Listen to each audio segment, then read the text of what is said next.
Okay, ഇനി നമുക്ക് താണ്ടെ ഭൂമിയുടെ ഒരേ ഒരു ഉപഗ്രഹമായ ചന്ദ്രനെ കുറിച്ച് നമ്മൾ പഠിക്കണം. കാര്യം നമ്മൾ ചന്ദ്രൻ വളരെ ഇമ്പോർട്ടൻ്റ് ആണ്. നമുക്കറിയാം ചന്ദ്രനെ കുറിച്ച് ഇപ്പം നിലവിൽ പഠനങ്ങളൊക്കെ ഒരുപാട് നടന്നുകൊണ്ടിരിക്കുക. ഇന്ത്യ തന്നെ ചന്ദ്രയാൻ 1 ചന്ദ്രയാൻ 2 ഒക്കെ വിക്ഷേപിച്ചു. അതുകൊണ്ട് ചന്ദ്രൻ വളരെ ഇമ്പോർട്ടൻ്റ് ആയിട്ടുള്ള ഒരു ഭാഗമാണ് നമ്മൾ ഈ സൗരയുധം എന്ന് പറയുന്ന ഒരു ടോപ്പിക്ക് പഠിക്കുമ്പോൾ. ഇതാണ് ചന്ദ്രനിലേക്ക് ഭൂമിയിൽ നിന്നുള്ള അകലം എത്രയാണെന്ന് ചോദിച്ചാൽ 3,84,400 കിലോമീറ്ററാണ്. വ്യാസം, ചന്ദ്രന്റെ വ്യാസം എത്രയാണെന്ന് ചോദിച്ചാൽ 3,475 കിലോമീറ്ററാണ്. പരിക്രമണത്തിൽ നടക്കുന്ന സമയം എത്രയാണെന്ന് ചോദിച്ചാൽ 27 ദിവസം 7 മണിക്കൂർ 43 മിനിറ്റാണ്. പാലായന പ്രവേഗം എന്ന് പറയുന്നതും ചന്ദ്രനിൽ നിന്നും എസ്കേപ്പ് ചെയ്യാൻ വേണ്ട വെലോസിറ്റി എന്ന് പറയുന്നത് 2.4 എന്നാണ് നമ്മൾ പഠിക്കുന്നത്. കിലോമീറ്റർ പെർ യഥാർത്ഥ വാല്യൂ ആണ് 2.38 കിലോമീറ്റർ. നമ്മൾ അപ്രോക്സിമേറ്റ്ലി 2.4 കിലോമീറ്റർ പെർ സെക്കൻഡ് എന്ന് പഠിക്കും. ഭൂമിയിൽ നിന്ന് നമ്മൾ ഏകദേശം 59% ഭാഗങ്ങൾ നമുക്ക് ചന്ദ്രൻ്റെ കാണുവാൻ സാധിക്കും. അടുത്ത് വളരെ പ്രധാനപ്പെട്ട ഒരു ചോദ്യമാണ്, ചന്ദ്രനിലുള്ള പ്രകാശം ഭൂമിയിലേക്ക് എത്താനെടുക്കുന്ന സമയമാണ് 1.3 സെക്കൻഡ്. എന്നാൽ സൂര്യപ്രകാശം ഭൂമിയിലേക്ക് എത്താനെടുക്കുന്ന സമയമാണ് 500 സെക്കൻഡ് അല്ലെങ്കിൽ 8 മിനിറ്റ് 20 സെക്കൻഡ്. ചന്ദ്രനിൽ ആകാശത്തിൻ്റെ നിറം എന്താണെന്ന് ചോദിച്ചാൽ കറുപ്പാണ്. കാരണം എന്താണെന്ന് ചോദിച്ചാൽ അവിടെ എന്ത് നടക്കുന്നില്ല, വിസരണം എന്ന് പറയുന്ന പരിപാടി നടക്കുന്നത്. എന്താണ് വിസരണം എന്ന് ചോദിച്ചാൽ അന്തരീക്ഷത്തിലെ സൂക്ഷ്മ കണികളിൽ തട്ടി പ്രകാശത്തിനുണ്ടാകുന്ന ഭാഗികവും ക്രമരഹിതവുമായ പ്രതിഫലനത്തെയാണ് നമ്മൾ എന്ത് വിളിക്കുന്നത്, വിസരണം എന്ന് വിളിക്കുന്നത്. അപ്പോൾ അന്തരീക്ഷം ഉണ്ടെങ്കിൽ മാത്രമേ എന്ത് നടക്കത്തുള്ളൂ, വിസരണം എന്ന് നടക്കത്തുള്ളൂ. നമുക്കറിയാം ഭൂമിയിലെ അന്തരീക്ഷം അല്ലെങ്കിൽ ആകാശം എങ്ങനെയാണ്, ഇളം നീല നിറത്തിലേക്കല്ലേ കാണപ്പെടുന്നത് അല്ലേ? ആകാശ നീലിമ, ആഴക്കടൽ നീലിമ എന്നിവയ്ക്കൊക്കെ കാരണം എന്താണ്, വിസരണമാണ്. മനസ്സിലാവും. അതുപോലെ തന്നെ സൂര്യാസ്തമന സമയങ്ങളിലും സൂര്യോദയ സമയങ്ങളിലും സൂര്യനും ചക്രവാതവും എങ്ങനെ കാണപ്പെടുന്നു എന്ന് ചോദിച്ചാൽ ചുമപ്പ് അല്ലെങ്കിൽ ഓറഞ്ച് നിറത്തിൽ കാണപ്പെടുന്നതിന് കാരണമായ പ്രതിഭാസം ചോദിച്ചാൽ വിസരണമാണ്.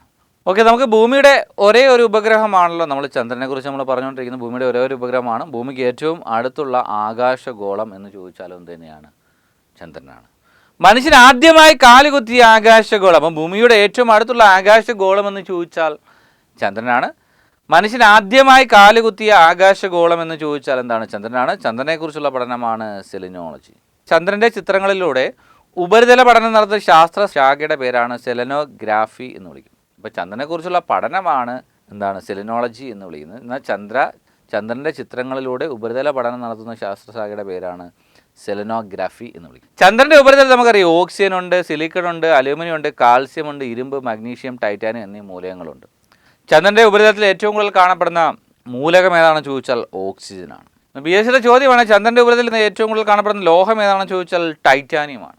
ഇവിടെ നമ്മൾ കൊടുത്തപ്പോണ്ട് എത്രത്തോളം ശതമാനമുണ്ട് ഓക്സിജൻ എന്ന് ചോദിച്ചാൽ ചന്ദ്രൻ്റെ ഉപരിതലത്തിൽ 43% ഓക്സിജനാണ്. അതുപോലെ തന്നെ സിലിക്കൺ എത്ര ശതമാനമാണെന്ന് ചോദിച്ചാൽ 21%. നമുക്കറിയാം ഭൂമിയുടെ ഉപരിതലത്തിൽ ഓക്സിജൻ്റെ അളവ് 21%. എന്നാൽ ചന്ദ്രൻ്റെ ഉപരിതലത്തിൽ ഓക്സിജൻ എത്രയാണ്, 43%. ഇപ്പോൾ സിലിക്കൺ ഇവിടെ എത്രയാണ്, 21% ഉണ്ട്. അലൂമിനിയം എത്ര ശതമാനമാണെന്ന് ചോദിച്ചാൽ 10% ഉണ്ട്. അതുപോലെ തന്നെ കാൽസ്യം എത്ര ശതമാനമാണെന്ന് ചോദിച്ചാൽ 9% നമ്മുടെ കാൽസ്യം ഉള്ളത്. അതുപോലെ തന്നെ ഇരുമ്പ് എത്ര ശതമാനമുണ്ട് എന്ന് ചോദിച്ചാൽ 9%. മഗ്നീഷ്യം എത്ര ശതമാനം ഉണ്ടെന്ന് ചോദിച്ചാൽ 5%. ടൈറ്റാനിയം എത്ര ശതമാനം ഉണ്ടെന്ന് ചോദിച്ചാൽ 2%. അടുത്ത പ്രധാനപ്പെട്ട പോയിന്റാണ്, ചന്ദ്രനിലെ ഗർത്തങ്ങൾ നിറഞ്ഞ പ്രദേശങ്ങളെ വിളിക്കുന്ന പേരാണ് ഹൈലാൻഡ്സ് എന്ന് വിളിക്കുന്നത്. ഏറ്റവും വലിയ ഗർത്തമാണ് ബെയ്ലി ഗർത്തം. ചന്ദ്രനിലെ ഏറ്റവും വലിയ ഗർത്തം ഏതാണെന്ന് ചോദിച്ചാൽ ബെയ്ലി ഗർത്തമാണ്. ചന്ദ്രനിലെ ഏറ്റവും ആഴം കൂടിയ ഗർത്തം ഏതാണെന്ന് ചോദിച്ചാൽ നമ്മുടെ ഐസക് ന്യൂട്ടൻ്റെ പേരിൽ അറിയപ്പെടുന്നതാണ് ന്യൂട്ടൺ ഗർത്തം എന്നറിയപ്പെടുന്നു. ഏറ്റവും തിളക്കമുള്ള ഗർത്തം ഏതാണെന്ന് ചോദിച്ചാൽ അരിസ്റ്റാർക്കസ് ഗർത്തമാണ്. ഏതാണ്, അരിസ്റ്റാർക്കസ് ഗർത്തമാണ്. അതുപോലെ നമ്മുടെ ഇന്ത്യൻ സയൻറ്റിസ്റ്റുകളായ Homi J Bhabha, SN Bose, Vikram Sarabhai, MN Saha, SK മിത്രയുടെയൊക്കെ പേരിൽ എന്താണ് ചന്ദ്രനിലെ ഗർത്തങ്ങളൊക്കെ ഉണ്ട്. അതുപോലെ തന്നെ നമ്മുടെ മറ്റൊരു പ്രധാനപ്പെട്ട പോയിൻ്റാണ്, ചന്ദ്രനിലെ ഏറ്റവും വലിയ കൊടുമുടിയാണ് ലെബിനിറ്റ്സ്. നമുക്ക് എല്ലാവർക്കും അറിയാവുന്ന ഒരു പോയിന്റാണ്, നമ്മുടെ ചന്ദ്രനിൽ ഇറങ്ങിയത് ആരാണ്, നീൽ ആംസ്ട്രോങ് എന്ന് പറയുന്ന വ്യക്തിയാണ്. ഏത് വർഷമാണ്, 1969 ജൂലൈ 21 നീൽ ആംസ്ട്രോങ് കാലുകുത്തിയത്. അയാളുടെ കൂടെ ഉണ്ടായിരുന്ന വ്യക്തിയാണ് എഡ്വിൻ ആൾഡ്രിൻ എന്ന് പറയുന്നത്. അദ്ദേഹമാണ് രണ്ടാമതായിട്ട് ചന്ദ്രനിൽ കാലുകുത്തിയ വ്യക്തി.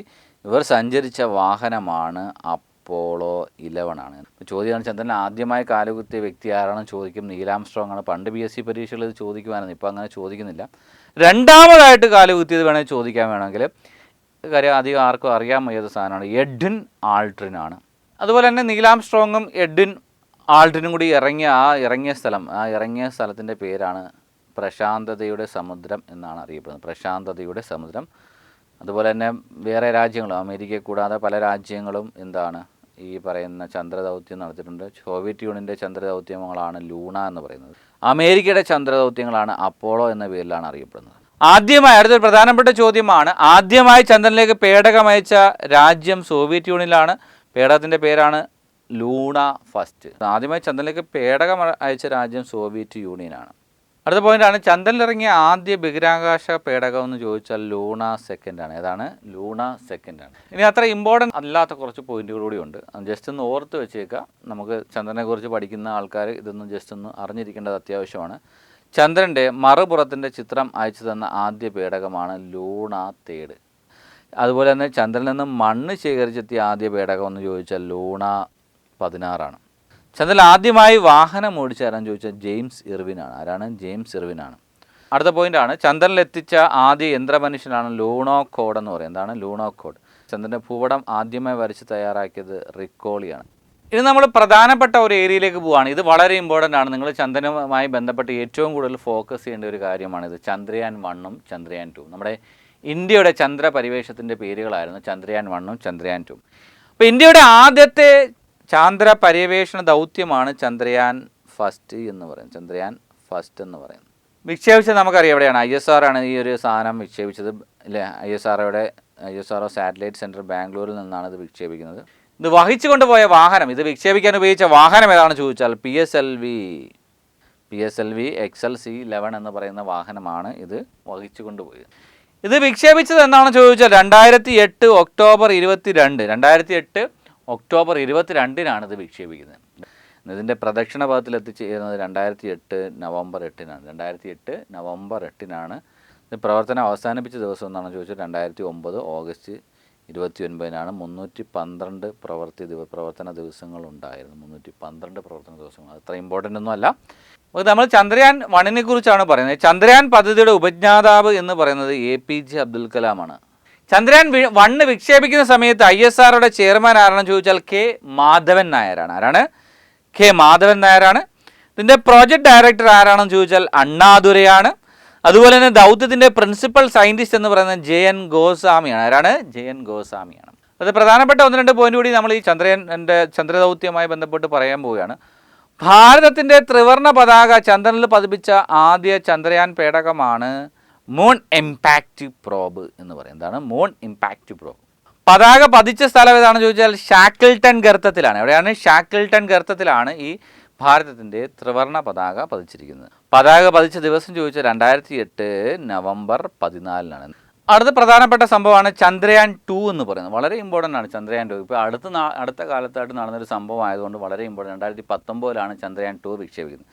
അപ്പോൾ ചന്ദ്രയാൻ 2 വിക്ഷേപിച്ചത് എന്നാണെന്ന് ചോദിച്ചാൽ വിക്ഷേപിച്ച ദിവസം 2019 ജൂലൈ 22-നാണ്. ഇത് പ്രദക്ഷിണ പഥത്തിൽ എത്തിച്ചേർന്നത് 2019 സെപ്റ്റംബർ 7-നാണ്. എന്നാണ്? സെപ്റ്റംബർ 7-നാണ് ചന്ദ്രൻ്റെ പ്രദക്ഷിണ പഥത്തിൽ എത്തിച്ചേരുന്നത്.